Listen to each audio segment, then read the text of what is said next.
Alright, so this is going to be like a review showcase hybrid video where I'm going to be going through all the rework subjects and telling you whether or not you should buy them. Since you don't have to grind for them if you already have them, and the biggest thing about this is going to be about row coins. So I'm going to tell you guys whether or not it's worth it to buy it and, you know, my thoughts on the abilities and just how good they are. So if you guys enjoyed this video, remember to like, subscribe, it was right, the video guys. Alright, so the first one we're going to be starting off is naturally going to be the Senko Bomb, since of course that was the first one. So the first one here, while this ability does bypass block, it actually is blockable overall. Now you actually can click the top of them to teleport to them. I'm pretty sure it's a pretty cool feature added to the game, but it's pretty useless because what's the chance of you clicking on the shuriken when you activate an ability? I mean, like, there's some pretty cool stuff you can do with stuff like that, but in general, you're really not going to be doing that. Now, the first ability is going to be a teleport attack. It does have a slight stun attached to it, and you can actually extend with it. Now, please be aware, while this can bypass block, the first part of it, the second part is completely blockable. So do not use this on someone that's blocking. If the fact it bypasses block might actually hinder you more than you helps you, because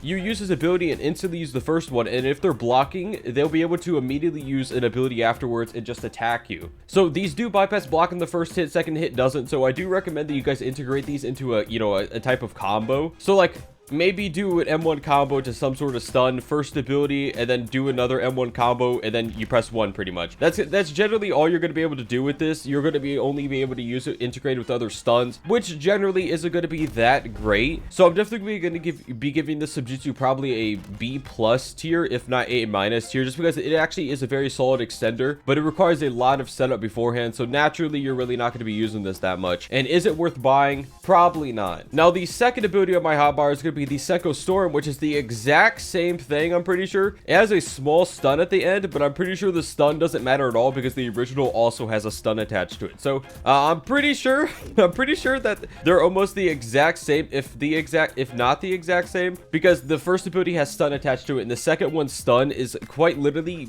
it's like a tiny stun increase. Yeah, like you guys can see, it ended right at the end of the actual ability, so the stun doesn't matter.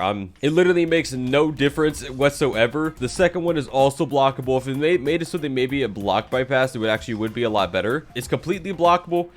It's really just not that great. These two abilities are just, you know, B tier abilities in my opinion, probably B+ because they do require a lot of setup to use effectively. And I do actually think that, you know, the old Minikaze first, where you clicked on someone and then used the ability, was just a much better version of these. But as it stands, these abilities are extremely cool, Senko Storm and Senko Bomb, but they're not really worth buying in my opinion. Now the third one is going to be the Lightning Blade ability. It actually teleports immediately to your target after a slight startup. Now this ability is also blockable. All of these are blockable, and it doesn't block bypass or anything like that, but I do think the fact that it teleports you quite a distance away is definitely a good thing about it, because look, you see how far away he is? I instantly teleported past him. It actually is extendable after you do that. So I do actually think that this ability is, you know, probably very, you know, solid, probably A- tier due to the, you know, teleporting potential. Like, you can see how far he just teleported. The only issue with it is that it does have a lot of startup. It's very predictable. You most likely won't be hitting this on anyone that sees you coming, but I do think the strength of this relies in the range. So like, they might be like, you know, charging their chi or whatever. You might be able to hit him with an ability, and it does hit all the people along the way as well. So this was going to be an A tier ability. I definitely think it's worth buying if you have the extra row coins, but it's not a must have. Now the fourth one is going to be the dash ability, which is the dual Electro. Now this is the only ability on here that does bypass block because you teleport behind them, but 99% of the time, if you use this as someone that blocks, they're going to be using their counter. This is probably the worst of the new Subjutsus because it requires a dash beforehand. Now this was probably going to be getting a B+ tier. I know while it does have block bypass, no, not B+, B- tier. While it does have block bypass, which is quite nice, and it does do a decent amount of damage, it is very, very counterable, and you can just jump up in the air. So it's going to be B- tier just because of that. I do see that, you know, you might be able to hit this on noobs sometimes, or people that just aren't ready for it from time to time, but you generally won't be doing this ability any favor. So is it worth buying? No, it's less worth buying than the other ones. By the way, guys, what is your favorite of the new rework Subjutsus in the game? From comments, we'll be checking them out. Now the fifth new Subjutsu, the Odama Spirit Bomb. Now this is actually the most unique one of all of them. It does a spinning animation and knocks them backwards. It has a very small damage amount, and the cooldown is quite long, but this one is very interesting for reasons that I'll say here in a second. All right, so as you can see, I equipped Crystal third. I'm gonna do it directly under their face, and then I'm gonna use Odama Spirit Bomb on them. And as you guys can see, when they're going through anything like that, it actually will do a lot of damage to them, which is quite cool. I do think the spinning animation might actually make them take more damage as well, because the spin animation actually spins their character around. So things like Emerald and stuff like that might do more damage. I do think that, you know, in general though, this ability really, you know, I think all of these abilities are extremely cool, but they're not really worth buying. You're better off just getting a bloodline, because this is just one Subjutsu. I could definitely see the potential with these two. These two and Electro Blade are definitely worth buying, but this one and the Rush ability are kind of just B- tier abilities. It's a 3 hand side tier ability with a lot of startup, and it also requires you to dash forward.